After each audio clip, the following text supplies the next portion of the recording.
Ang hindi ko talaga makalimutan, during tayong kabatuan, nung nagpagupit ako na ganito talaga ang resulta.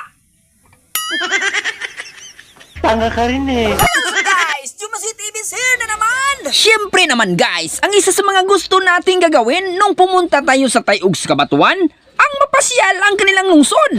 Lungsod sa Kabatuan. Fairness, maganda yung lungsod nila guys, at malinis. Nag-enjoy ka kami ni Mrs. Pasyal-pasyal, tapos palakad-lakad. Kay wala, sa may pamnitigon mo nang naglako-lakaw, orasan may. Maya-maya, napagtripan ako ni Mrs. Kailangan daw ako magpagupit.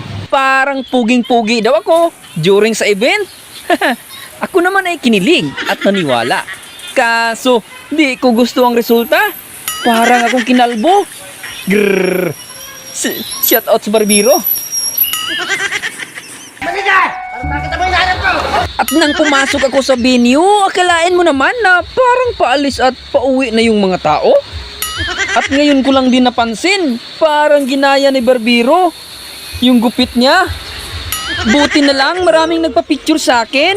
Feeling ko tuloy na ako isang artista. Di ko alam kung nagupuhan sila or napapangitan. Pero guys, tulungan yung tumubo ang buhok agad ni Jimasoy sa pamamagitan ng pag-register ng game na ito. Yung Sa mana? Iputs game. Iputs game, di mo alam. Sikat nito ngayon. Oh ba, be. Tanaw na to. Ito yung pinakasikat lang na laruin, Mines. Ang dali lang malalo dito. Tapos ito, mag-beat ka lang. Tapos mag-beat tayo 10 pesos ha. 10 pesos, tapos 4 na mines. 4. Yan, yun. Start natin. Dapat magpindot tayo dito.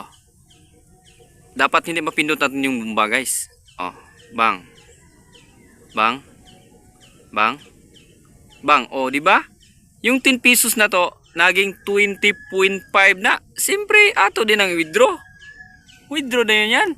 Oh, dali kayo. Oh, withdraw na to na. Para dili mabawi, ba? Yun, madali lang manalo, guys. Try nyo. Yung link nito, nasa comment section.